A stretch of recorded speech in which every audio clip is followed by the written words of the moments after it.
চারদিকে শুধু লোহা আর রোবটের রাজত্ব। এই ধূসর শহরে কোনো সবুজ নেই, নেই কোনো প্রাণের স্পন্দন। কিন্তু আমি দমে যাইনি।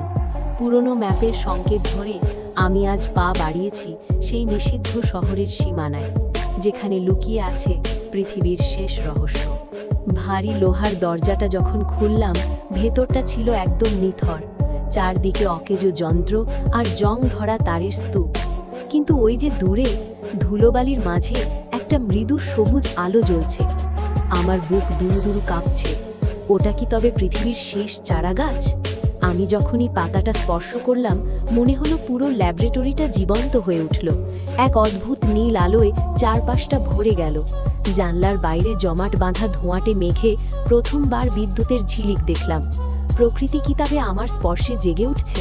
কিন্তু যন্ত্র কখনো চায় না প্রকৃতি ফিরে আসুক। চারদিকে অ্যালার্ম বেজে উঠল, রোবটগুলো সচল হয়ে গেল। আমাকে এখনই এখান থেকে বেরোতে হবে, চারাগাছটিকে বাঁচাতে হবে যে কোনো মূল্যে। শুরু হলো এক মরণপন্ন লড়াই, যন্ত্র বনাম প্রাণের লড়াই।